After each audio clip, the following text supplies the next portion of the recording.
We're trying to compile a list, right? That's the plan. Yes. Sweet. A list of cards that you think are good and things that you might like. Okay. So Well, I have currently 4, and I think we want to make it kind of. You were saying 8, eh? I think eight's a good number. I've got 9 at the moment. I kind of just want to cut Ooh, okay. something. So you got to cut one, and I got to find a whole lot more. Yes, yes. Typical. Usually I'm pretty high on a lot of cards. I think like right now the reason I haven't found them so much is I think there's a lot of text. So I look at them, and I kind of just like don't quite appreciate fully what it does because there's just like backsides and front sides and Yeah, that's true actually. Mythic Spoiler doesn't struggling to. really uh, lend a hand to that. It True, because a lot of them let you like flip the card over. Yeah. Yeah, Magic Spoiler lets you flip it, but Oh, does it? if you can Right. find the actual spoilers, I couldn't find the spoilers on the page. Right. Right. I could see like recent spoilers, which Yeah. was like 5 cards, but then I couldn't find the rest of the cards. Yeah. That makes sense. Okay. 1, 2, 3, 4, 5, 6. I'm at.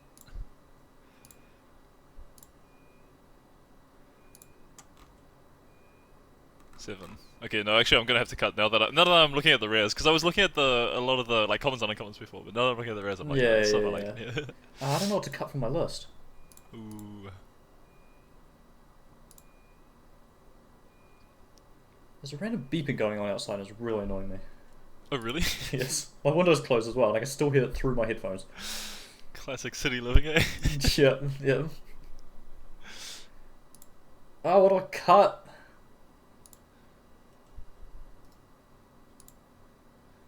Good question. Screw it, I'm just going with 9. Top 9. Let's Top go. 9, top 9 cards. Is there anything with a top 9? Is that a thing that happens? Oh, I could. Thanks. Well, Like, there's nothing to say it has to be a top 8, but I guess yeah, I see what you mean. Like, are there any actual like sports or events or anything like that? yeah, yeah. Magic, if you add 1 to every number. Yes. Yes. You're welcome.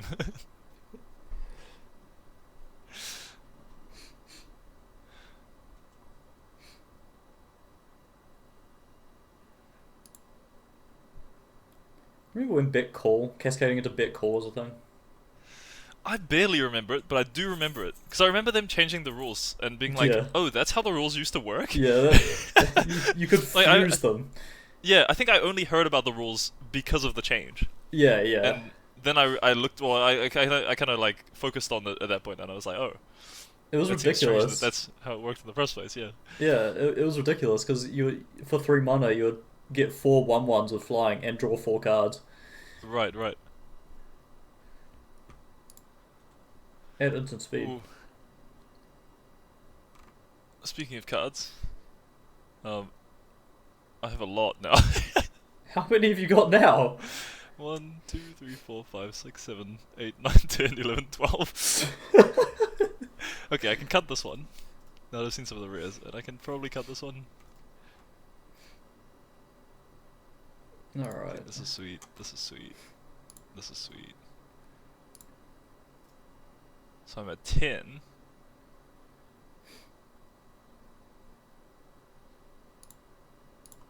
Actually, this is gonna be an honorable mention. It's not my top 9. It's an honorable mention. Oh, we got honorable mentions. That makes it easy. Oh Well, no, make a no! top 8. I Make a shouldn't top have. 8. I shouldn't have said that because now you're gonna have like 20 honorable mentions. No. I'll do 2 because I've got 10 right now that I'm interested. I want to talk about. Okay, I okay. find kind of cool. So Okay. I'll do 2 honorable mentions and a top 8. How about that? All right, sounds good. Sounds good. My top 8's gonna look probably kind of similar to yours, I reckon. But Interesting. hmm, Mine is heavily modern focused. right. Mine is mostly modern focused, but kind of just stuff I like as well. Yeah. Oh yeah. But Wait. yeah, it's mostly like realistically, the most decks I'm gonna build are gonna be modern decks. So Yeah. Actually, I've only got 8 now. What happened? Where'd my 9th card go? I don't even know what it is, so I guess this is my top 8. oh well, there we go. Easy. Uh,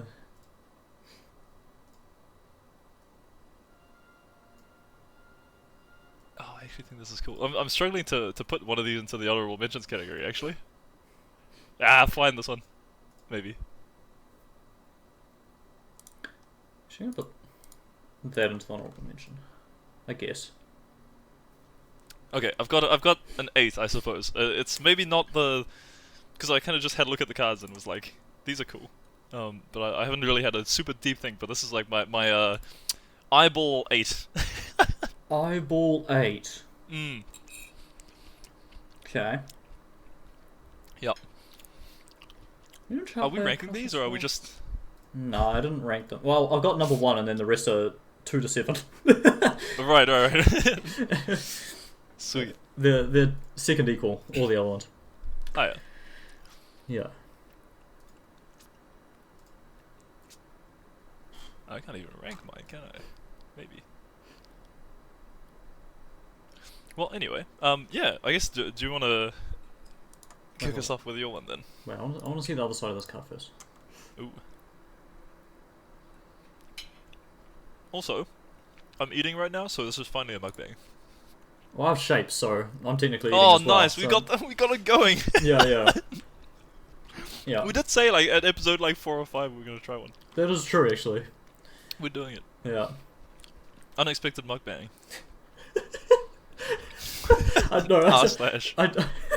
I just saw the comment on one of the... on Ren and 7. Yeah. The top comment is Ren and Sulfur X.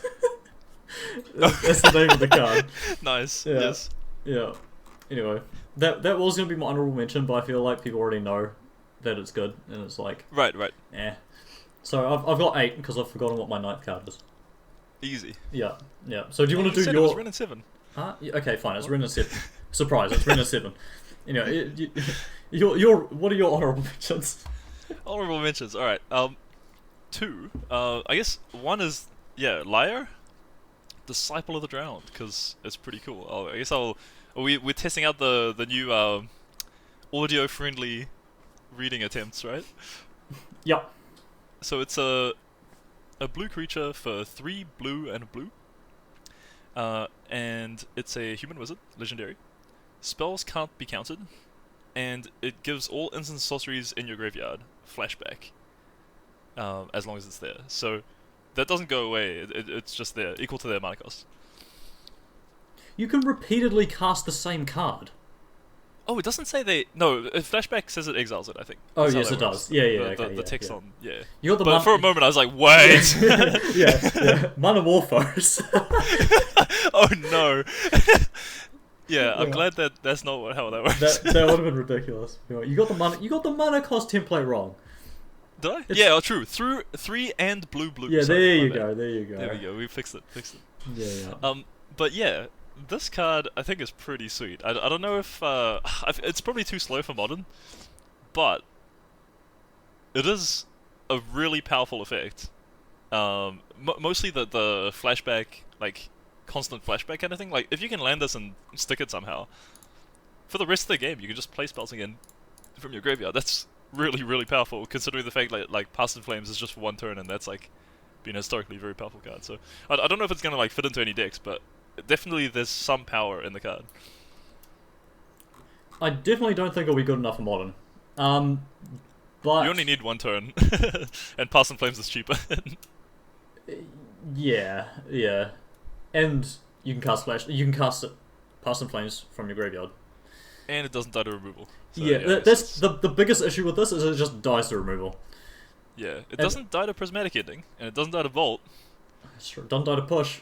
Oh, mate, we fixed it. It doesn't die to removal. It dies to Unholy Heat though.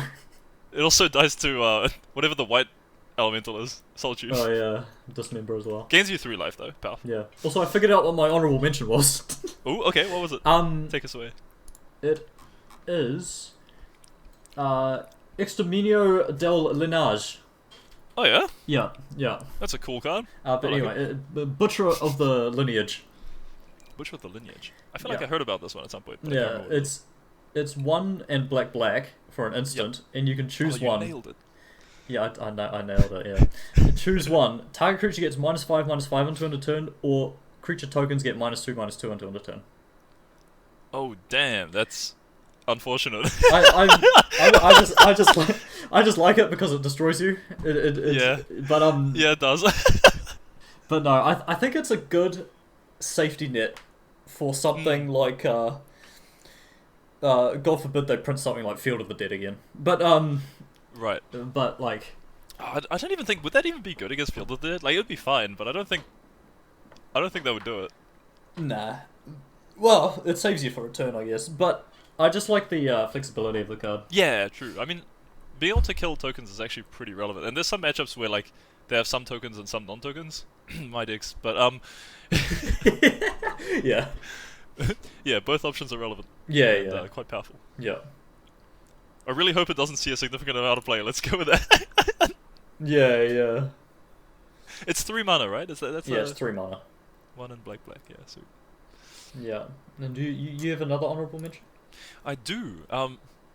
Yeah, my other one is a card that I've only just seen, and I haven't really had a good amount of time to digest, but it seems kind of cool. It's a Suspicious Stowaway, which turns into Seafaring Werewolf. So it's a blue creature for a 1 and a blue.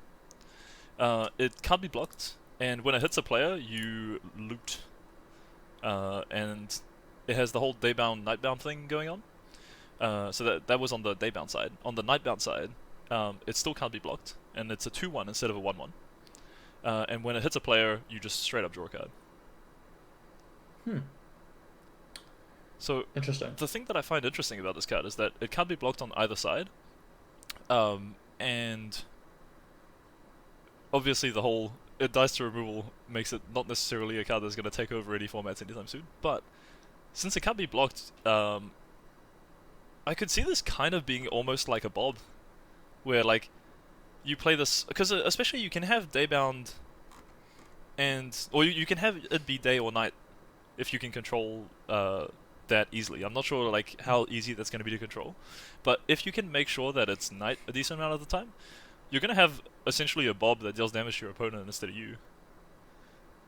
Yeah, yeah. I think It isn't blue, which already draws cards, so it's probably not like crazy. it could be good in a flash style deck, where because you want it to flip on the 3rd turn, right? Yeah. Yeah. If a player casts at least 2 spells during their own turn, it becomes day, and if a player casts no spells during their turn, it becomes night. During their own turn. No spells during their own turn. It becomes night. So on turn, ideally you would want to play this on turn 2, and then turn 3 you would just want to pass the turn, attack with this and pass the turn, Right. and So then you it get flips. So you get Yeah, to loot, yeah. you get to, and you can leave up like, Archmage's Charm. yeah, you could leave it. I could see this be good in a like the mono blue aggro deck that was awful to play against. Oh, yeah, true. I Actually, could- that would totally work in that sort of shell. Yeah, I could, or like blue green flash or something. I Yeah. could see this be really good in that. Yeah. Yeah. But other I just than thought it's that, interesting that it's a 2/1 that draws a card every turn, which is oddly reminiscent of a very modern playable card. yes, it just can't be blocked. It doesn't make you lose life. Yeah. So Busted. no, Ban it. it is But kind of disgraceful that the green side draws cards better than the blue side. But You know, now that you mention it, but other than that, it's a good card. Flavor, color pie fail, but blame it on the night.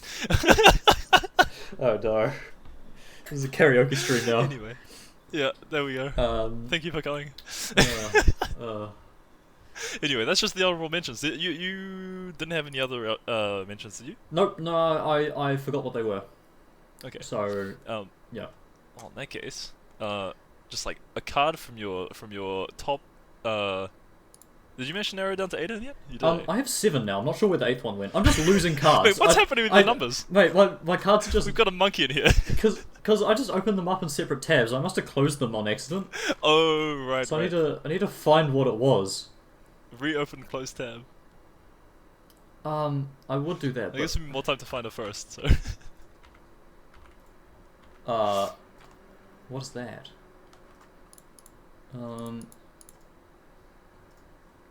What is this one? That card's kind of jank. Okay, fine. We got 7. Just You got just 7? say that butcher card is my number 8. But anyway. Okay. Anyway. Okay, so I'm just gonna go in order of tabs I've got. Right. So Wait, save your number 1 for last though. yeah. And don't say it yet, because we'll do all the other ones and then we'll do the number 1s. Have you got a clear number 1? Yeah, I think so. Okay. Cool. What if I say you're number 1? Oh yeah. Well, surprise. Yeah. You could just not say anything. You could just say, well, you Yeah. could I'll pretend like I don't care. Exactly. Just say it's bad and then surprise us. Yeah. Wow, I don't think this card has a shot in modern day. Yeah. So join the dance. That's my number 7, I guess. So it's green and white.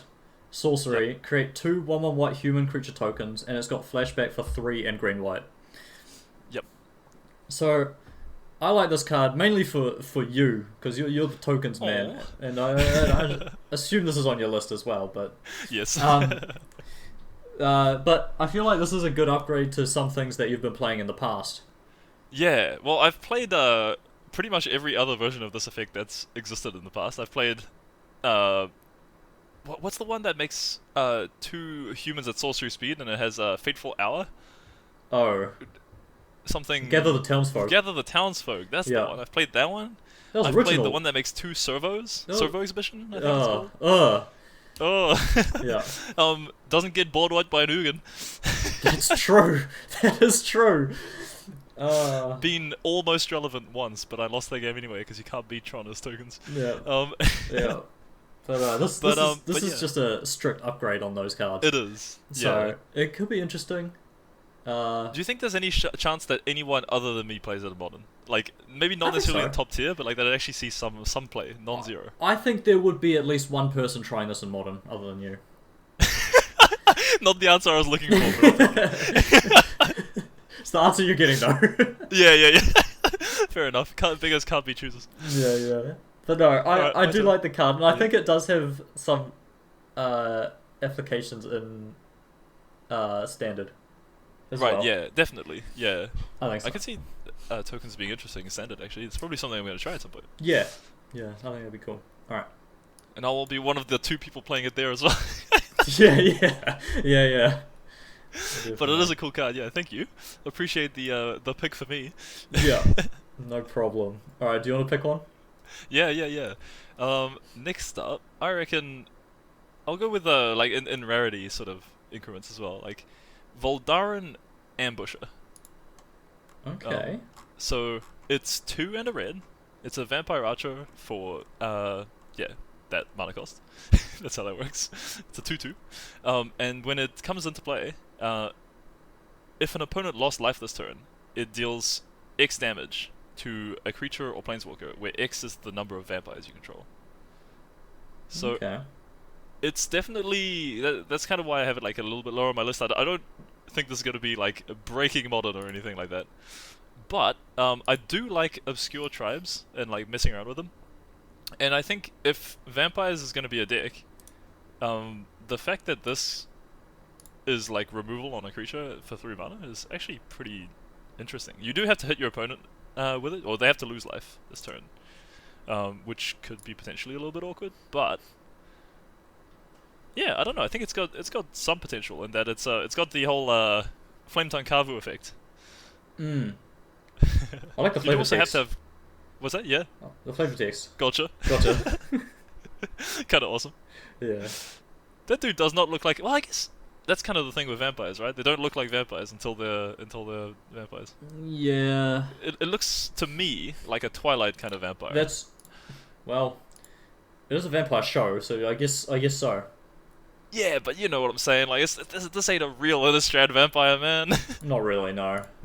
This is like Eldraine or something. It looks like this could be an Eldraine. I think it's got a really high upside, but the floor's pretty bad. it's a 3 mana 2/2. No, but you'll have a Lord, so it'll be like a 3 mana 3/3. But all your lords die. Yeah. Yeah. Yeah, I think vampires will be a solid tier 3 tribe. Yeah. Anyway, moving on. Oh yeah, my turn. My turn. Yep, your turn. All right. Sunset Rivalry. So this is a card we were mentioning before we started recording. It's 1 and a white sorcery. If an opponent has more life than you gain 4 life. If an opponent controls more creatures than you create 2 1/1 white human creature tokens. And if an opponent has more cards in hand than you, draw a card. So, if you're on the back foot in any situation, it does something. Which can be really good for all white control decks, I think. Because Timely Reinforcements was a card not really seen much play nowadays, but it's definitely seen a lot of play in the past. I think making this 2 mana can really help it. Yeah, yeah. That is interesting though that you point out that Timely Reinforcements doesn't see that much play anymore. Like, I guess it does occasionally when Burn resurges to the top. Yeah, which it's doing well now, and all the Ragavan decks I feel like this would be good against. Interesting, yeah. Unfortunately, you would have to get hit with a Ragavan first. Which is a losing battle in general. yeah. But on the plus side, it's not hitting you ever again, so... Yeah, true, especially, through the 1/1s. Actually, that's a good point. Yeah. But... So, do you think this sees play outside of control decks? I don't think so, because mid-range decks you're kind of playing to the board anyway. Yeah. Like you got your Tarmogoyf and you've got Ragavans and things like that anyway. So I don't think you want probably anything. not really good if you're actually playing creatures. Yeah, you definitely don't want this in an aggressive deck. Yeah. I don't think it'll be good enough in mid-range decks. So I think it is just control decks. And I feel like the draw card looks good, but it's not going to come up that often. It will come up sometimes and it'll be great, but I feel like the draw card is like a fateful hour kind of thing. Yeah, definitely. But I think it's just, if you remove that, I think it is a better Timely Reinforcement. Right. Do you reckon there's any world in which this sees play and Timely Reinforcement sees play in some numbers, like, depending on the deck? No, because 3 mana is just an awkward spot where Modern is just so fast that 3 mana just can't. Even if you do you could play a Teferi. Even if you do get all modes on the Timely off, you still might just lose the next turn. True. And you might lose before turn 3 as well. Exactly. You might be just so far behind that a Timely just doesn't matter. And this helps you. I think for 2 mana, it's just so much better. Yeah, I don't think it will see play, but it's a cool card. You don't think so? Nah. Why not? Because it's my top 1. Oh my god, is it actually? It is. Oh wow. The big reveal! That's your number 1? It's my number 1. I guess I should probably talk about it. I reckon we should just do it as a if we hit it, we hit it. Yeah, okay. Yeah. So now that I could be a bit more free with my assessment of the card, I think this card is really good. The reason I put it at number 1 for myself is because it's the card that I actually see myself playing regularly the most often. I don't think it's necessarily the most powerful card in the set or the card that like enables the most strategies or anything, but I feel like of all the cards that I've seen so far in spoilers, this is the card that I'm gonna see the most often in deck lists, like just randomly, because I feel like any deck that plays white in an aggressive meta, you're gonna be considering this card, even if you don't necessarily play it. Like, I'd be very surprised to go for a significant period of time in Modern without ever seeing a copy of this in some decks. I think if Burn is literally unplayable, which I think would make for a bad format, this card would also be unplayable. Yeah, that's true. Although, even when Burn's... Like, I think I'd side this in against Zoo, if Zoo was a deck. Yeah, Zoo is a deck.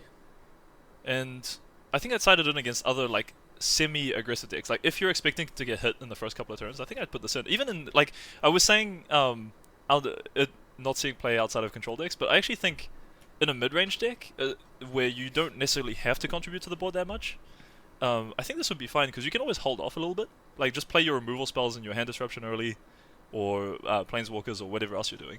And, like, hold your creatures off for a bit until you can get maximum value out of this. But at that point, I'd rather just play a Tarmogoyf. Like if you're holding back your actual impactful Yep. creatures, I don't think it's good for your deck. Right. Because But I feel what? like so say you're playing Jund, right? And you play against a like reasonably aggressive deck. I guess you can still like. I don't think it loses that much value by actually having things you can play to the board. Because like say you do play a Tarmogoyf and it gets I don't know what's the red removal spell again? The one that has Delirium. Unholy Heat.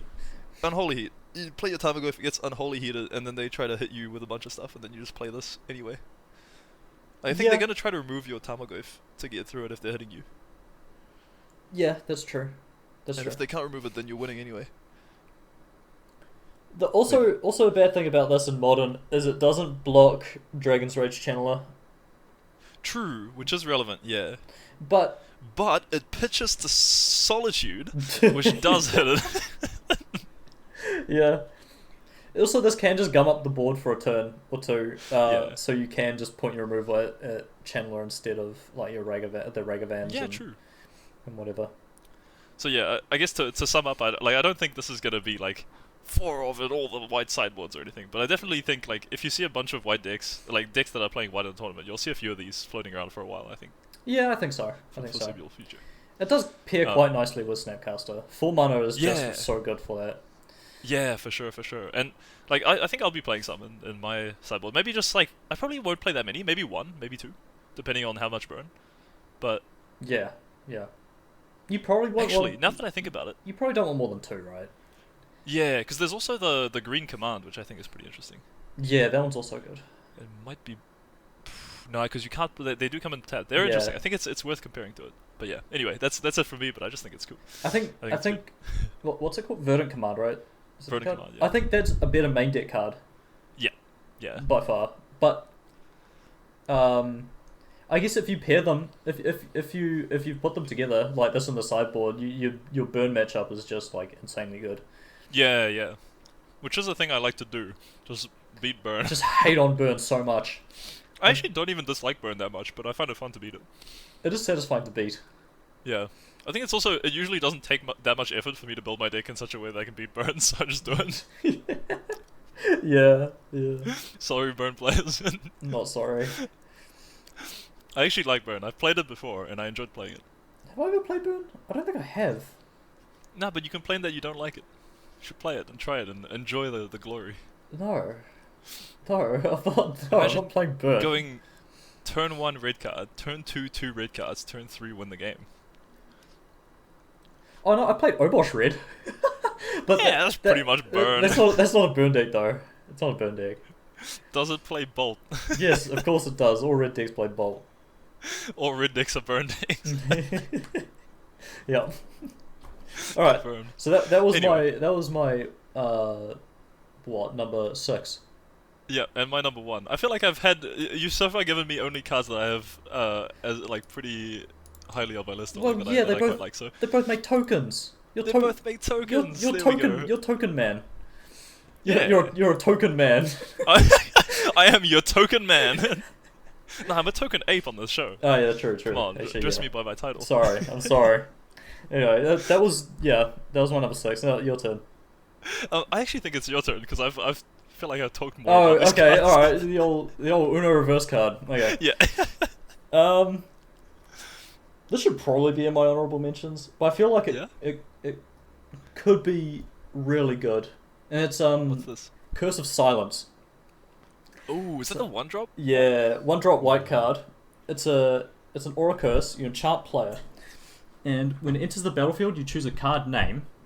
Spells with the chosen name enchanted player casts cost 2 or more cards. 2 or more casts. What? I butchered this.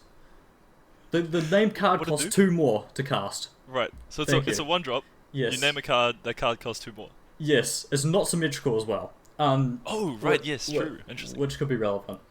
Yep. And whenever the enchanted player casts a spell with a chosen name, you may sacrifice Curse of Silence. If you do, draw a card. Ooh, So they have to yes. pay 2 more for the card, and you can draw a card when they cast it. If you don't want the effect So when they anymore. finally get over the extra tax, you still get to draw a card on top of it. That's pretty backbreaking. Like, if you said to me that all of a sudden the card that I want to play costs 2 more and draws my opponent a card. I don't know if that card's good unless it's literally winning the game. Yeah, the only issue I have with this card is obviously this is very modern focused, my list. Yep. But I don't think this is better than Chalice of the Void at targeting the Cascade decks. Right. However, it is, I think, better with Luris. Because you can sack it, draw the card, play it again. Yeah, play it again, name something different, or name the same card if you want. So, Yep. it could be really good in kind of like a black-white deck where you've got Thoughtseize Inquisitions to look at the cards in their hand, because it's not restrictive. It's any card. Right. So you can actually kind of play it, yeah, as you say, kind of aggressively with look at their hand effects. And Yeah, exactly. just pick random cards as they're playing them. Yeah. Yeah, so I think it could be interesting with Luris. I don't think it'll see much play anyway.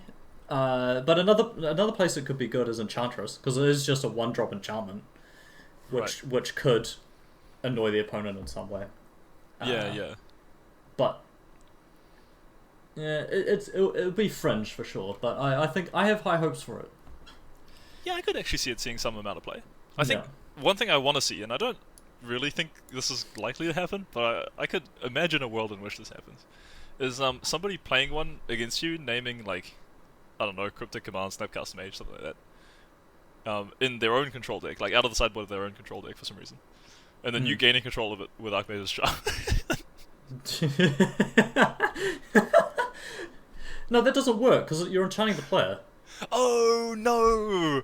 Yeah, damn. No, you played them foiled, but I just thought that would be so funny. That would have been funny. But nah, that's not how it works. Yeah. Oh, that would be good. Now we just need ways to switch. We need a 3-mana counterspell that can also move curses around. Yeah. Just for that. Yeah.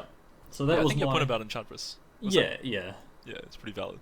I think it might see a 1-mana play. enchantment is valuable almost on its own in that deck. Like, that deck plays some jank sometimes, just because it draws your cards. Yeah? Do you think it? Oh no, it's not better than Abundant Growth because that draws a card on its own. This doesn't draw a card on its own. Right. I think Abundant Growth. I actually think instead of playing Abundant Growths, the enchantment decks should be playing Utopia Sprawl because a lot of them are already playing Blood Moon. They play both. Oh, do they now? Yeah. Okay, at one point I think they were they took out the elves and they weren't playing the sprawls anymore. Oh, really? But I could be wrong. I'll look this up. I'm pretty sure they play both. Oh, okay, never mind. In that case, maybe what I was thinking of is that they cut the elves and they're playing the enchantment thing, whatever it's called. The enchantment thing. The one that we were just talking about, the one that draws a card. Abundant Growth. Yeah, Abundant Growth. Yeah. They cut the elves and they're playing growths. And I think they should consider playing the elves anyway, because that's what we're doing in Daniel's deck. And turn 2 Blood Moons. Just turn 2 Blood Moons, man. That is valid. Wins games. Yeah, this deck's playing for growth for Utopia Sprawl. Right, okay, interesting. 3.6 and 100% of decks. Oh wow. That's a very streamlined number for a deck that's still being, like, I feel like it's still evolving. Yeah, I think so. Yeah. But yes, anyway, that was my, number 5? Nice. Yeah, number 5. So what else do I have? I think all the rest that I have are rares and mythics, so I guess we'll go for a rare next. I have Light Up the Night, which is X and red. Is that how we're doing it? I think red and X sounds better. Yeah. I'm gonna go red and X. It's a sorcery. Deals X damage to any target, where X... It deals X damage, where X is the amount that you paid for it, plus the red. But then it also deals 1 extra damage if the target is a creature or a planeswalker. And since that's mostly what you're going to be targeting with this, you'll be getting that +1 damage quite a lot of the time. So already this makes it better. It's like a fireball that deals a little bit more damage, 1 more. And it has flashback for 4 mana, and one of which is red. And you can remove X loyalty counters to reduce. Is that how that works? I've got to read it again now. You remove X loyalty counters from among planeswalkers you control. Oh, to pay the X. So Yeah, instead to of pay the X. you can't pay X in mana, but you can pay X with loyalty counters instead from the graveyard. So I guess the reason I'm putting this up here is not necessarily that I think this card's going to be good or played much, but it does seem like a really fun card. I think that the X+1 damage makes it like kind of a fine card to play if you happen to be chucking this in a deck. Like it deals 1 for 1, 2 for 2, and so on scales. And if you can play it in a deck that has a lot of planeswalkers, I do like the fact that you can technically kind of one-shot someone with this. Like if you manage to have like a couple of random planeswalkers that just have some loyalty sitting around, you could like do a serious amount of damage with it on the flashback. That is true. That is a really good way to build your deck and like to have some reach. Like that's some good reach right there. Yeah, and the fact that it can target either a creature or a player or a planeswalker, like it's still, if you don't have the ability to just win the game right there, you can just use it as an extra removal spell for the price of a couple of loyalty or whatever. So I think it's kind of interesting there. I still don't think it's a card that's really going to see much play. And I think if you have enough planeswalkers that you're making it lethal, you're probably winning because you have a board full of planeswalkers.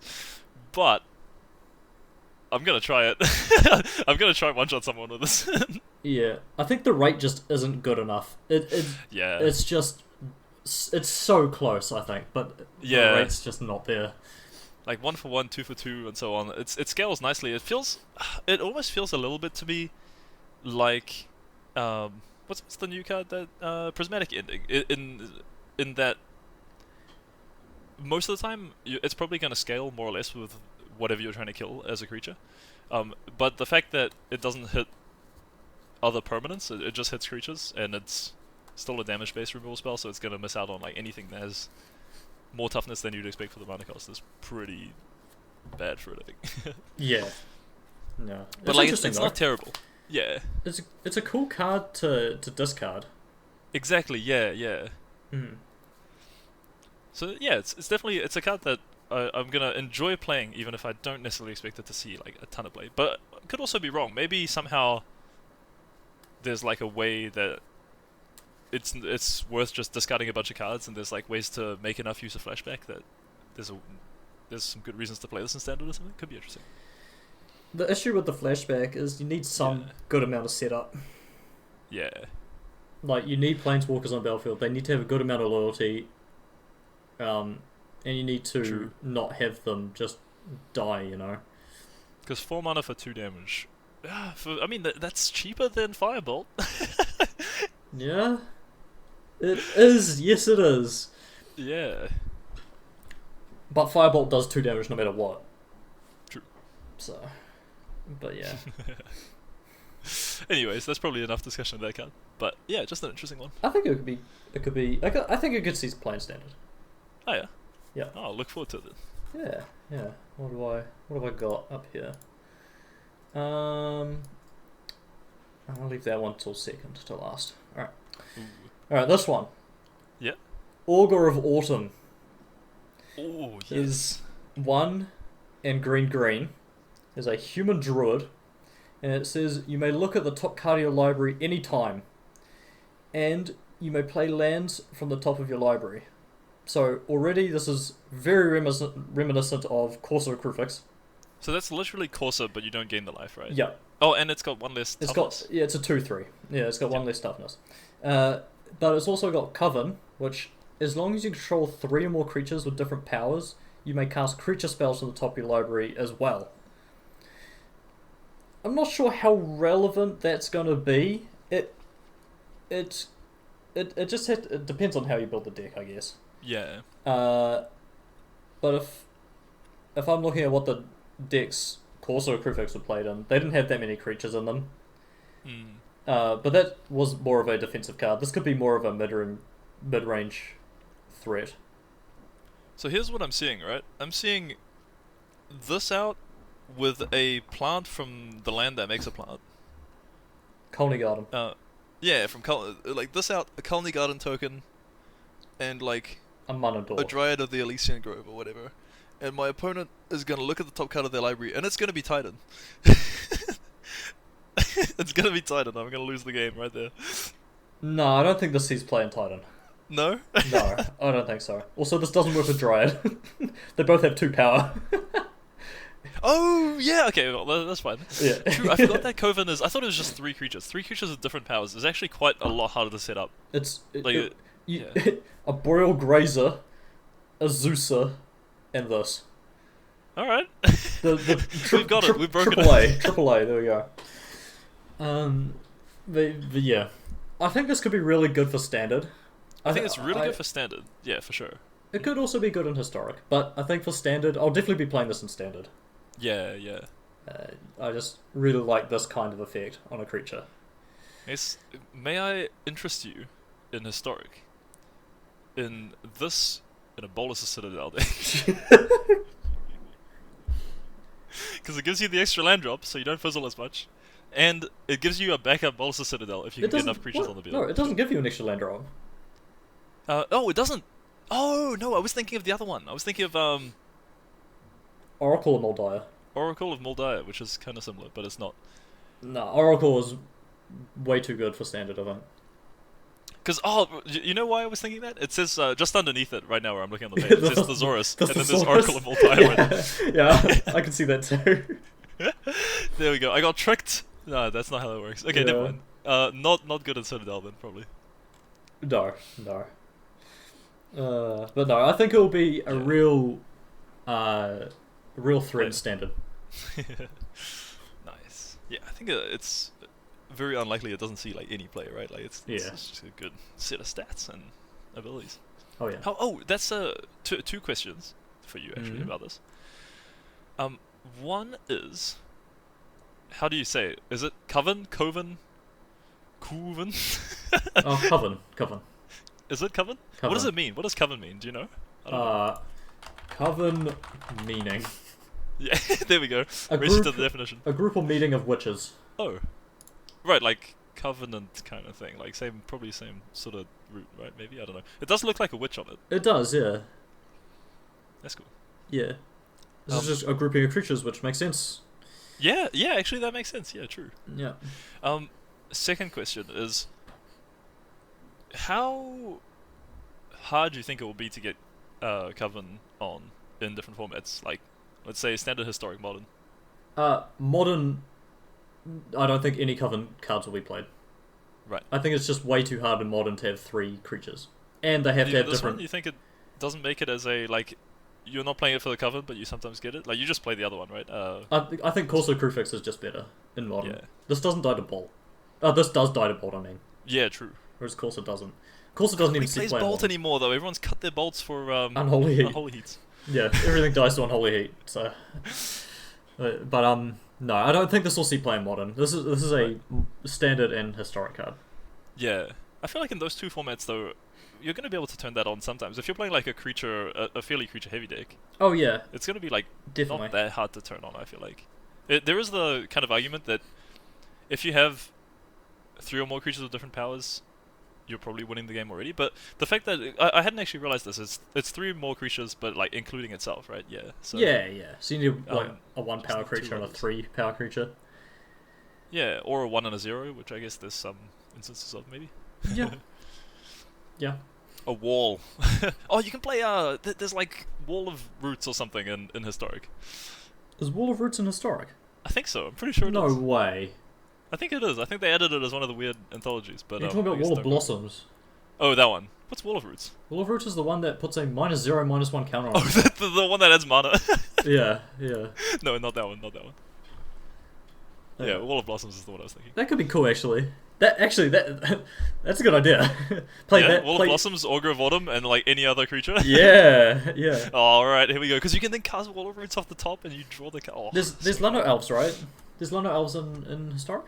Yeah, true. Yeah. Oh, mate, there we go. Figured it out. There we go. You could play just like a mono green mid-range deck. I mean, that's actually really cool. That sounds pretty fun. You could play Ren 7. Ooh. The other honourable mention, kind of. Yeah.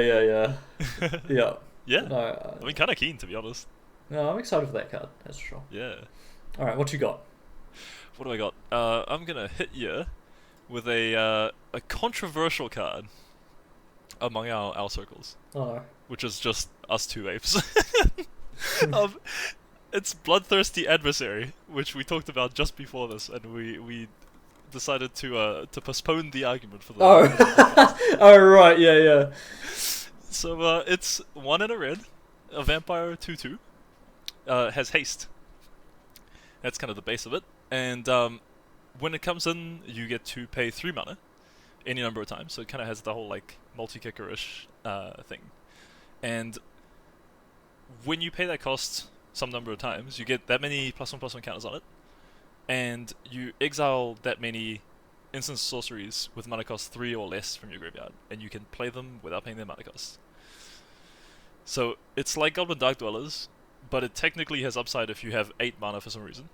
So we can essentially ignore the multiple amounts. Yeah. Yeah.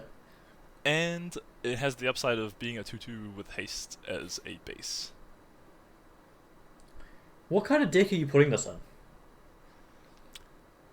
So I'm not sure yet. Like, to be honest, I don't think this particularly has like a huge home at the moment. But I do think there's something to be said for it, because I think Goblin Dark Dwellers is a card that has some power. It's not a card that has seen a lot of play lately, but being able to flashback spells and get a body out of it is actually pretty good. One thing that I was thinking about when I put this on my list is that a lot of the times when I build decks, like, I'm very conscious of the curve, and especially I guess this has been something I've been thinking about in Modern, where I've been playing that green-white sort of elemental tokens deck, which has a lot of really powerful 3-drops, but you do occasionally get a hand where it's like all 3-drops, just because you have to play those cards. They're just so good. And if I could play any of them as like a worse version for 2 or 1, I think I'd do that quite a lot of the time. So I was thinking that in some sort of deck that would have powerful things to do with the flashback of it, or with the sort of kicker ability, I think being able to play it as a 2/2 with haste is at least interesting. Like, it makes it slightly less bad to have all these 5-drops in your deck, kind of thing. Is this better at 5 mana than Dark Dwellers. No, what's the card? What's it called? The red dragon that's seen played currently. Oh, the one that makes treasures. Goldspan Dragon. Is this better than Ooh. Goldspan Dragon at 5 mana? I'm gonna argue that it's somewhat different, because I think it depends on what you're flashing back. I think I agree. If you're playing it in a generic, like, aggressive deck, or if you're playing this in a if you're playing a red mid-range deck, yeah, what would you rather have? I think it depends. But like, imagine, like, this is not a realistic deck, I guess, but you're playing like a Mardu-ish, like, kind of mid-rangey deck that doesn't mind like putting a clock on and stuff. And on 5 you just happen to have extra mana, so you go Bloodthirsty Adversary, Flashback Vindicate, or something, I don't know. Like, there's some cool things you can do with it. Flashback, like... I'm not denying that. Yeah. I'm just wondering, like, in a red aggressive deck, yeah, a 2 mana 2/2 haste, there's got to be better red cards than that. Yeah, like, even if it does flashback a bolt later, like, that's not an especially efficient thing to play, and you've probably got better 2-drops for the most part.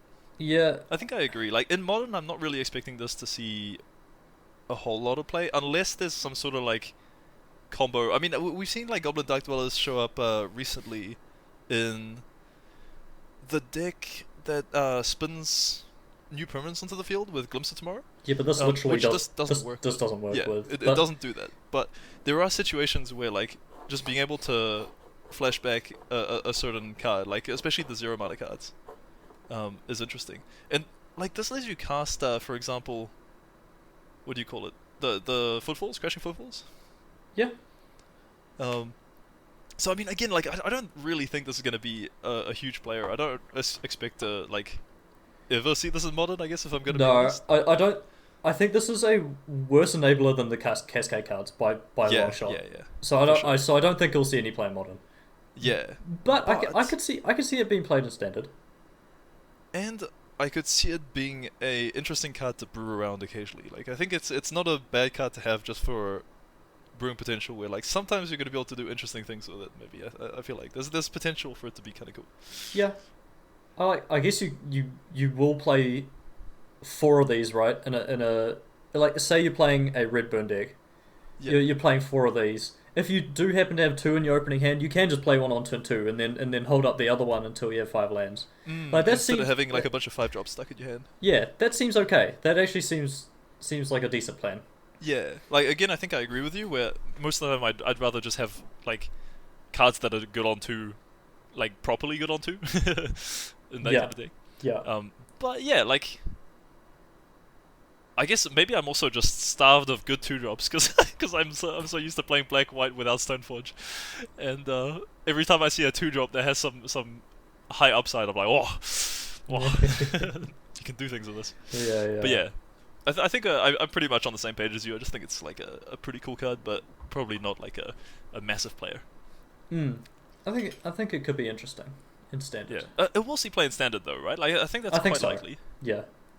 I just don't see it being a competitive player. Right. Even in standard? I think it would not break. I think it'll be tier 2 or less. Right, because again, like kind of the gold span argument, right? Like on 5, you'd rather just do that. Yeah. Most of the time. Yeah. That makes sense. Who knows? Maybe they print a busted 3-mana card that you just want to play as many times as possible. Yeah. Oh, you know what you can do with this? What? You can flashback Tasha's hideous laughter. True. You can. In your aggressive, in your red mill deck. Red blue mill deck that wants a hasty 2/2. And I'll be a 3/3. Yeah, attack from various angles. That's They'll true. never be able to beat both plans. That's true. That's why Mill plays crabs, so you can attack with them. Oh, there we go. Yeah. But yeah, I think that's pretty much it for that card. I Okay. guess vampire. Actually, sorry. Final thing. If vampires are a tier 3 deck, this is a Yeah, true actually. end of story.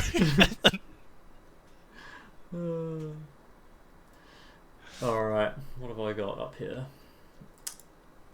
My next one is Poppet Stitcher.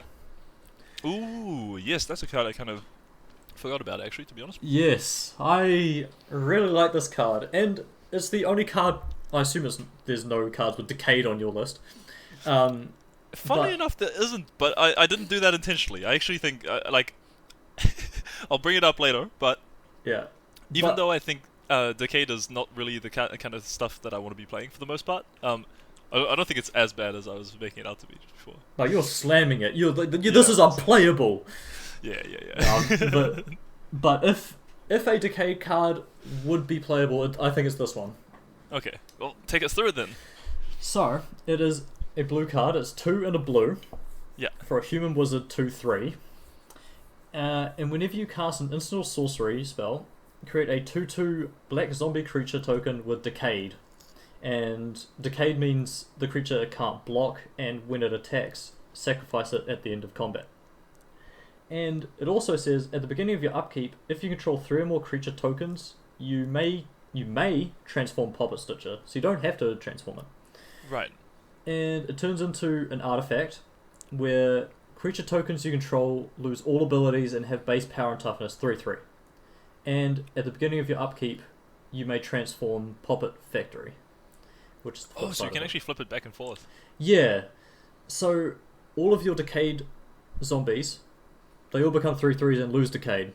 So they can now block and they won't get sacrificed, which is great. And if you run out of your 2/2s, your 3/3s, they die and everything, you just flip it back to the other side and make some more with instants and sorceries.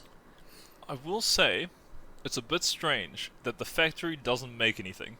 Yes. The factory... it just turns It's things... closed. It just turns things into... No, it just processes them. Oh yeah, alright, yeah, fair enough. It processes the zombies. Yeah, alright, okay, no, I get that actually, that makes sense. Now that you've explained it, that makes sense. Yeah. But yeah, if you run out of tokens, you can just flip it back to Poppet Stitcher and make more zombies and then flip it back and they become 3/3s. Yeah. That's It's pretty sweet. I do like that. It is, yeah. I was a big fan. Well, I am a big fan of just Spellslinger decks. Not so much combo decks, just decks that like to play a lot of instant sorceries and gain value. Do you like Swiftspear? Swiftspear, yes. Also, Dynavolt Tower back in Kaladesh yes. Standard. That was a really fun deck to play. Not even Kaladesh Standard. Magic Origins. Was that the app? Whatever. Yes, it was. I'm pretty sure they had Kaladesh on there, and Dynavolt Tower was one of the decks I played as well. Yeah. It was so sweet. Dynavolt Tower is a really fun card. Yeah. But no, this is really like, it's also reminiscent of Tulrand, which is really cool, and that costs 4 mana. It did make 2/2 Is it flyers. reminiscent of Tulrand? Huh? Is it reminiscent of Tulrand? It is. It's a creature, and when you cast into sorceries, it makes 2/2s. I guess so. I do think, like, without necessarily slamming the ability, I do think Decade is significant enough that I don't think it's super comparable to Talrand. Because if you flip it, then they do become like 3/3s without that ability, so that's really cool. But you can't like... if you're doing that, then you can't attack with the creatures as you're making them, kind of thing. I guess that's a question. At which point do you flip this? If you're making some zombies, like how many? It's probably going to depend a bit on the situation, but on average, what do you reckon? What's that? When you want to attack. Right. So I guess it depends entirely on life total. You reckon? Yeah, I think it depends on life total. The only issue I have with this card is it's not very defensive. It's really bad at being defensive. I mean, once you flip it, you do get to block, but yeah. Yeah, you do get to block once it flips. I guess that I actually quite like this because you can be defensive until you run out of zombies. Then you can just flip it back, make a bunch of zombies, flip it back. So I feel like it could be quite a good defensive card. It does take some time to flip. It like takes one whole turn cycle. So is it just you may flip it at any point? Like you... Beginning of your upkeep. Yeah. Yeah, in your upkeep you may transform it. Okay. So you don't even have to like meet a condition for it? Well, the front side does. You need 3 tokens. Oh, okay. So you do need 3... It specifically says tokens? Yeah. Creature tokens. Okay. So in that case, I think you mostly would flip it on 3 a lot of the time. You would flip it on 3, yeah. Yeah. At that point, you're getting 9 power of usable bodies. Oh yeah, that is really good. And yeah, that's really hard to get through. Yeah. And as you say, even if you do manage to get it through it, like you're not really incentivized to spend your removal on the zombies, because like... Yeah, but you'll just remove the Poppet Stitcher, right? Because then the tokens become unable to block. But if it's flipped, doesn't it become just like a... not a creature? Oh yeah, that's true. It's just so an it might be a artifact. bit harder to remember that point. Actually, yeah. I did forget about that, actually. Yeah, so you can kind of like secure your zombies. Secure the zombies, yeah. Assuming everyone's in top deck mode and there's no removal or something. But it's going to happen at some point. Yeah. No, I think this will be a good way to gum up the board, that's for sure. Yeah. Yeah. Excited to build around that one as well. Yeah, I think it's interesting. Especially, I do agree that once it flips over, the fact that it's a set of 3/3s, like, if you manage to flip it, you're getting 9 power. Which is like, that's going to win you the game usually. 9 power across 3 bodies is like enough in many situations. Man, it turns your creature tokens into elks. We've seen that before. And it does it for other creature tokens as well, right? Like if you make other tokens, they get... all creature tokens. Man, that's kind of cool. So if you... Bent tokens would join the dance, or whatever it is. Join for dance? What is that card called? Yeah, I think so. That's what it's called? Yeah, join the dance, yeah. But like, that is pretty sweet. Yeah. And that means you could flip it really quickly, actually, now that you mention it. You could play this on 3, and then on turn 4, play Join the Dance, and then flip it next upkeep. Ooh, okay, you know, now that you're mentioning it, I was thinking that it has to make the tokens itself. I was thinking it counts like its own tokens or like something somehow. That's kind of where I was approaching it from. But I'm kind of a bit more sold on it, since you can just make a couple of extra tokens like yourself and make it flip real quick. Yeah, I think it'll be good on its own. But I think there will be a way to like overpower it. You know? Yeah. In draft, how good do you reckon this is? Oh, I'm so first picking this in draft. Oh, slam picking this in draft. I feel like it's gonna be very fun and draft. I feel like it will be kind of hard to. Oh, it might not be because there's a lot of cards that Mate, make tokens even at lower rarities. just take all the considers, Yeah, the surveil one draw one Yep. common, and just jam. go off. Yeah. That does seem super fun actually. If you do that, call me. I want to watch. Yes. No, that'd be sweet. Nice. Yeah. All right, my turn. Yes. I guess it almost goes without saying, but Champion of the Perished. Mmm. Like, Yeah.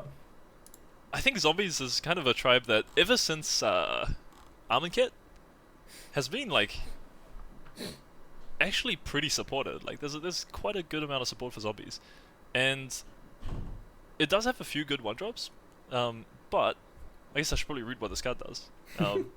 It's a single black for a zombie, 1/1, and whenever another zombie comes in, it gets a +1/+1 counter. So it's Champion of the Parish, but it has perished, Ah. which is a fantastic name. Flavorful. Yeah. Yeah. I'm a huge fan of the naming convention there. Yes. No, this is a really good card, and I kind of brushed over this one. Right. Which, That's why it's good that we each have our own list, because I definitely brushed over some of the other cards. yes. You've kind of sold me on Poppet Stitcher, to be honest. I kind of like, yeah, went a little bit hard on what's it called? Decade, I think. But Yeah, you know, yeah. I'm kind of curious about that card now. Mm. But yeah, Yeah. Champion of the Perished. Like, there's definitely some really good zombies, I think, in historic and modern that are going to be interesting. And who knows? Maybe a standard. There's a chance that you could make it work. Yeah. Oh, But it's just yeah. this in modern with like Carrion Feeder and Gravecrawler. Yeah, you can grow this pretty quick. Or with oh man, there's the Undead Auger as well. That was in Modern Horizons 2. Oh, the double black one? That's like a Yeah. 3... It's a 2/2, and when a creature dies, you lose a life and draw a card. Oh, yes, which is a really powerful card, actually. That's Yeah. kind of awesome. I can Yeah. actually see zombies being like a different humans. Yeah, I think so. It's not as prisony as Disruptive. humans. Yeah. But I can see it being more resilient to removal. Yeah, definitely. So I can see it being, yeah, like, as I said, different humans. Like, just maybe good against slightly different matchups. But Yeah. yeah, Ether Vial zombies. I think that could be really good. Do you play blue for image? Image? Nah. Yeah. Nah, I don't think so. No. Does humans still play image? It does, eh? Yeah, well, humans isn't really a deck anymore. But, Mm. yeah, they do, but because they can copy... Thalia's lieutenant and stuff. Yeah, they have more ETB triggers. Right. Whereas zombies doesn't really have ETB triggers, right? True. No, but you can target the image and it dies, and you get all your death triggers. Oh wow, powerful. There we go. Oh, there we go. We've solved No, the but yeah, I format. agree. But yeah, not too much to say about this card. I think it's just interesting and powerful. Definitely one of the stronger tribal cards we've seen in a while. Yeah, you don't often get tribal one drops that are this good. Definitely, yeah. Except Merfolk sometimes gets decent ones. Yeah, Like, they of got different- Tide Shaper. Yeah, which is pretty sweet. And that one that summons a what's a volcanic island to your hand in historic or whatever. Oh yeah. Kind of cool. But yeah, what about you? Do you have any other cards left on the list? Yeah, I got 2 more cards. 2 more cards. Oh mate, take us away. What? How many cards do you have? 1.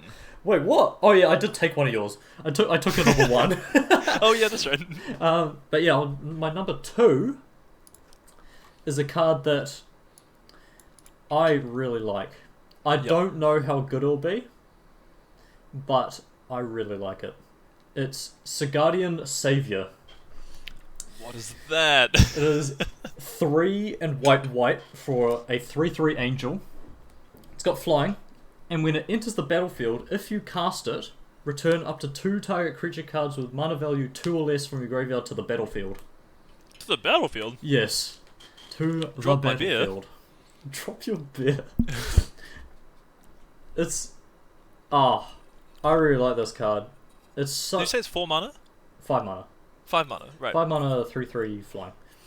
Yeah.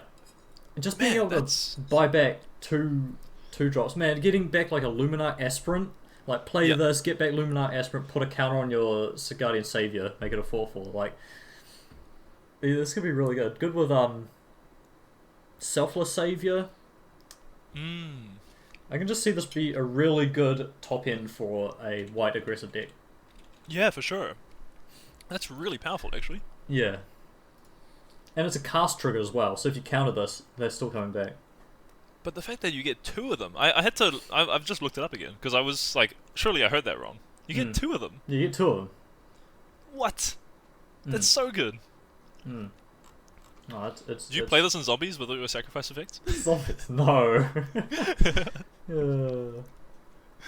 But in a deck that can sacrifice, this could actually be almost good in a sacrifice deck. Like, if there's some sort of weird... Potentially. Like, imagine you're playing, a... What do you call them again? Aristocrats deck. And you get back, like, a Blood Artist, and like another Aristocrat effect. Mm. Yeah. That's pretty sweet. Nah, I do like... I think it's just a really good fair card. Yeah. And in a mid-range deck, or like an aggressive deck. It's a 3-for-1. Yeah, it's a 3-for-1. It's just good. We're flying. Again, slam pick this and limited. Oh, hell yeah. I think there's no way, like... I'm switching colors for this, even, like...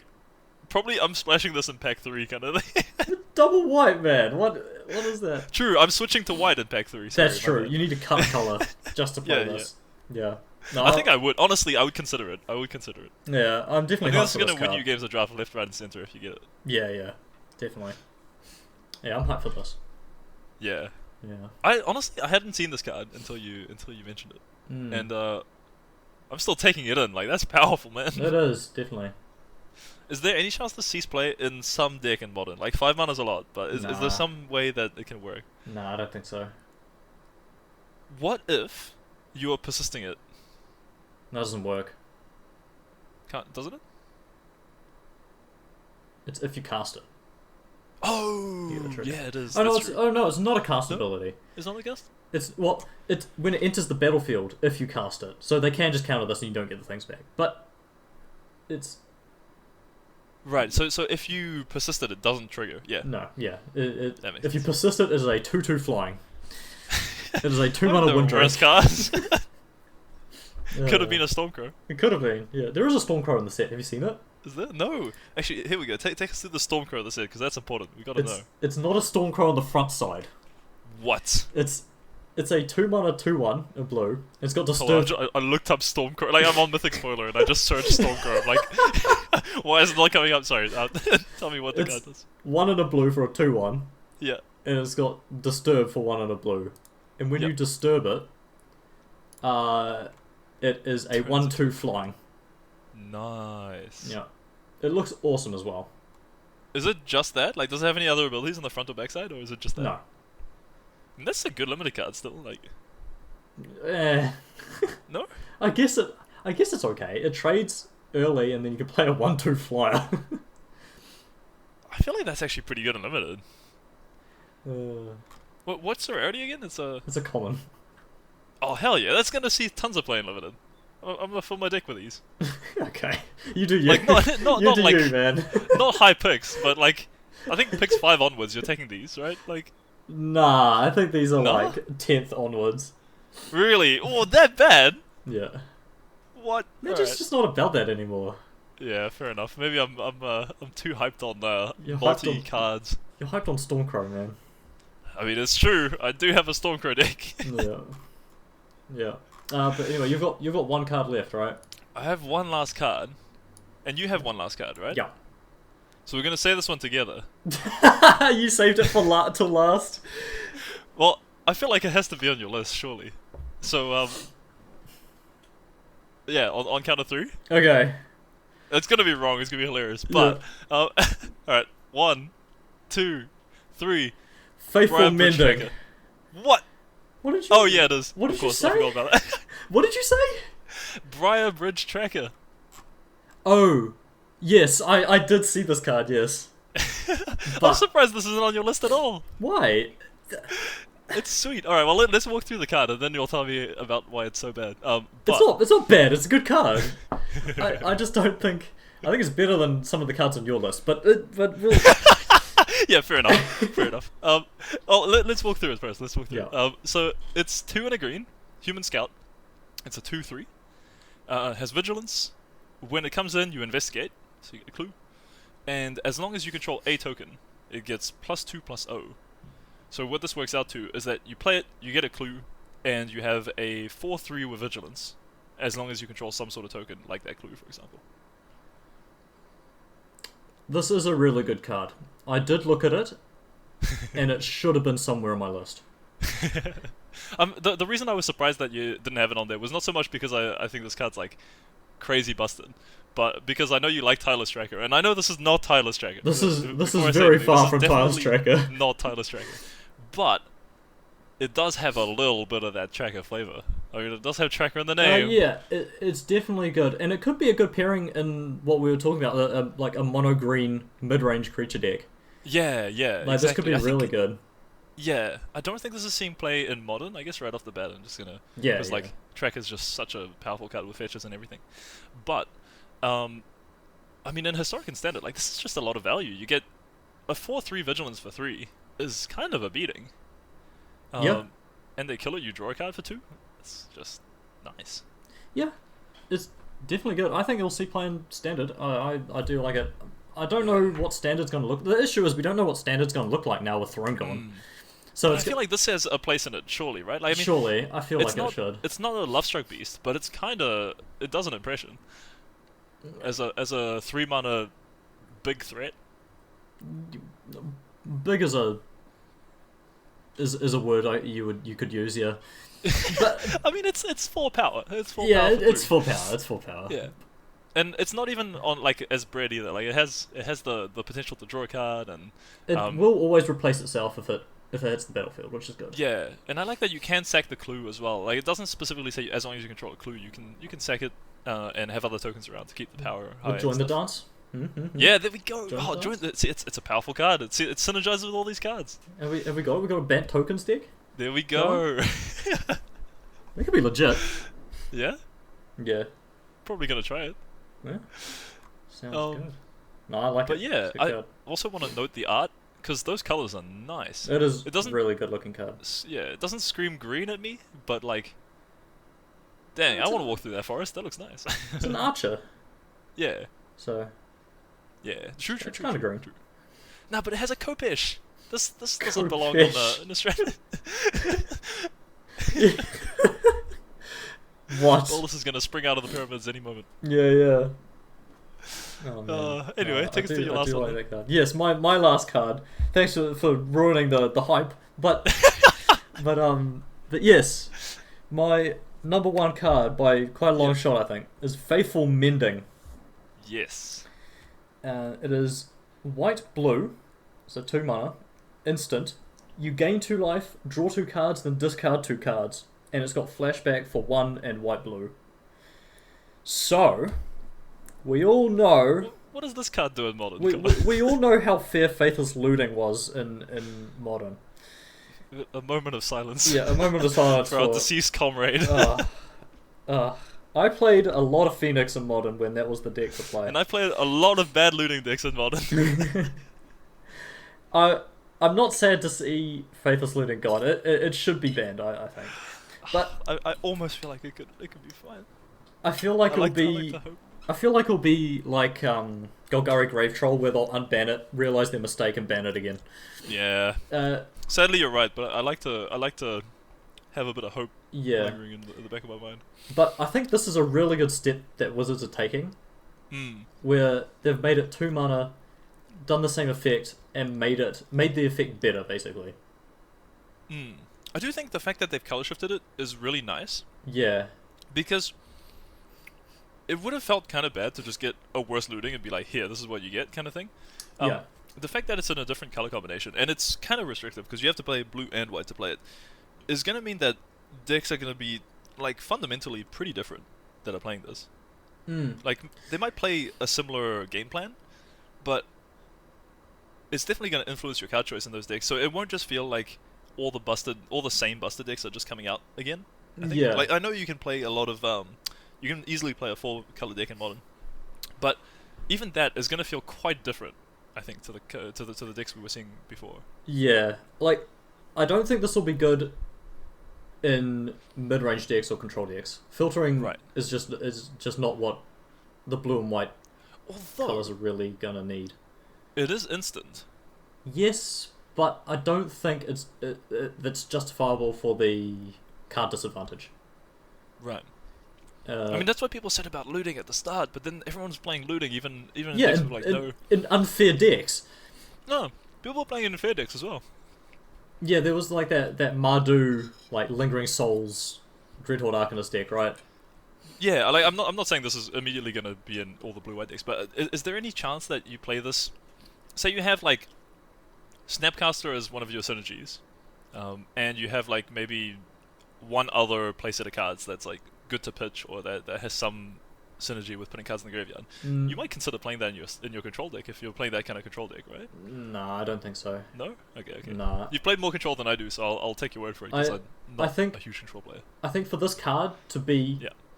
playable in graveyard-based mid-range and control decks, it would have to be either red or black. Right. It could be double. It could be like red blue or like blue black or like red white or black white. Right. I think it has to have red or black somewhere in the mana cost. Yeah. Because otherwise you're playing this in like a Jeskai deck, which probably won't want it. Yeah. Or an Esper deck, which is where I'm thinking of playing it. I don't think it'll be. Okay. I don't think. How does the it'll Esper be, deck list look? Yeah, I don't think it will be good in an Esper control deck, or Right. like an Esper mid-range deck with Lingering Souls or whatever. But Right. where it will see play, and it will be a very good deck, is Esper Reanimator. Oh, right, because we've seen those black-white reanimated decks around. Yeah, and this is And- another good enabler and a good way of finding your reanimate spells. It's also instant speed, so you can hold up counter magic. And it gains you life against the aggressive decks. Ooh, now that you mention it, I'm kind of scared of that because I've played against those decks quite a bit on Magic Online. I haven't been super impressed by them, honestly, at this point. I feel like they're fine, but I've been more impressed by a lot of the other decks in the format. But if you add counter magic into the mix, and cards like this to make the enabling like a little bit more consistent, I could definitely see those being a force to be reckoned with. It's also white, which means most of the mid-range decks, most of the reanimated decks right now are just Dimir, just blue-black, right? Right. Or black-white. Actually, yeah, they're black-white, right? I think I've seen mostly black-white ones, but Yeah, I've seen blue-black ones as well, but black-white right, okay. mainly. But adding white gives you access to Fairy as well. To Teferi. True. Oh no. And really good just sideboard cards. Yeah. It also gives you access to Burial Rites, Ooh, yeah. which is a good one. You could play this. You could play like Gifts Pitch it. Ungiven with like Yeah. Burial Rites and Archon. True, because Burial Rites really one in the graveyard, right? It costs 4 mana if it's in the yard, and 4 in the 5 yard. if it's Yeah. in the hand. Yeah. Yeah, So yeah, using this gives you a discount. That's cool. yeah. And you could play Lingering Souls in the deck, or as a sideboard plan. You could Yeah. play 4 on the sideboard against mid-range decks. Yeah, true. Actually. Ooh. Yeah. It's just you could also give 4 Faithful Mending, if that's something that you Oh, you can as well. Do the need whole for. chuck in the graveyard, chuck in the hand, whatever. Kind of. Yeah. You could do some really cool gifts piles with Faithful Mending. Ooh, I hadn't thought of that, but that's actually kind of sweet. There's some play to this card, I think. Like, Yeah. This is why it's my number one. There is so much you can do with this card. It's gonna lead to innovation, and that's a good thing. Yeah. No, I'm really hyped for this card. Oh, good pick, actually. I think I sort of didn't think about it that deeply, but now that you bring up all those points, I'm kind of hyped as well. Like, I'm probably not gonna play a whole of that card, just because I don't play that many blue decks. Yeah. And you cascade into it if you chuck in living in. But, damn, it's powerful. Yeah, it's actually cool. Also, you can if you draw your reanimated targets. Yep. You can Unmarked Grave for this and cast this. Oh, you can, true. Just so so Unmarked Grave lets you actually pitch cards in a way. Yeah. From that. Yeah, so this can let you filter for persists to reanimate your cards. This is a 4-off card though, right? Yeah, definitely. 100%. Sweet as. I'm hyped to play this in Modern. I've already bought my playset of Persist and Unmarked Grave. Ooh. And I can't find any Archon of Cruelties in New Zealand. They're nowhere to be found. It's fine, just reanimate, what's this card? Thicket Crasher. Thicket Crasher. What is that? it's a 4/3 with trample for 4. Oh, yeah, true. What am I thinking? Pog. Yes. I wonder if I also need to get Sarah's Emissary? Oh, that's the one that gets protection. You and it get protection from everything. Yeah. Of a card type, right? Yep. Yeah. Yeah. So that'll be a good one to like side in. Or main deck. Card's pretty powerful. Or main deck. There's good names against most decks. But no, I'm hyped for this card. It'll be good. Yeah. It'll be good. Okay, here's another question for you actually regarding that card. Blue-white hollow one? No way. Nah. You can play Bizarre Trade Mage. That's so bad. No, surely Goblin Lore and Inquiry are better, right? Nah, because they say draw 3 cards, discard 3 hollow ones on them. That's true. That's true. In my experience.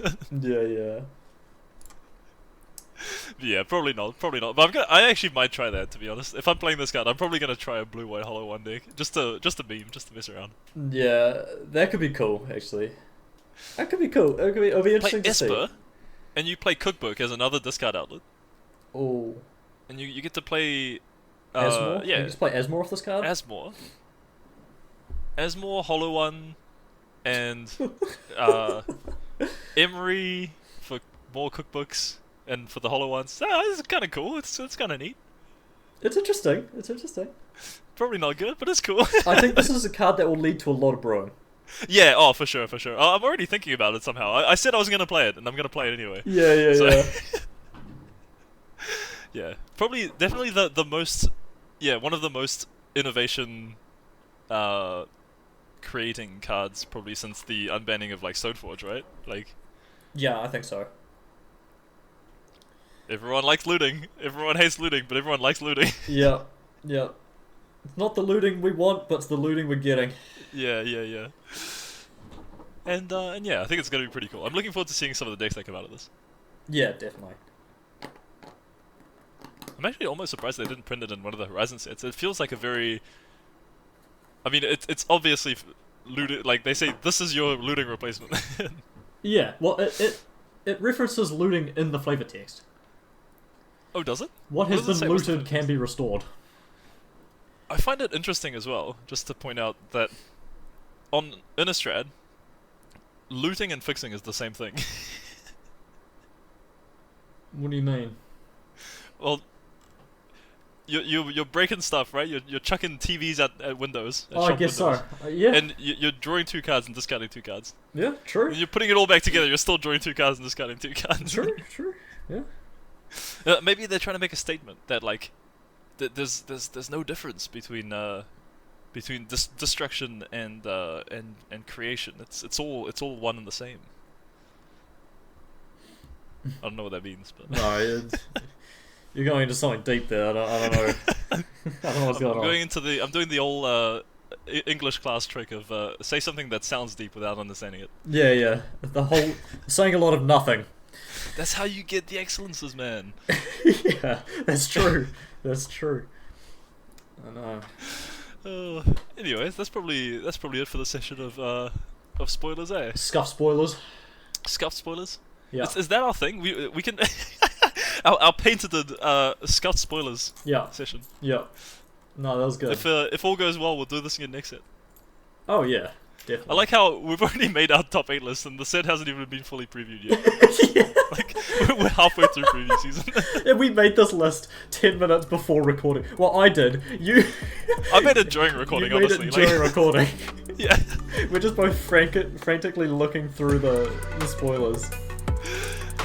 This was great though. I quite enjoyed it, to be honest. Yeah, no, that was a lot of fun.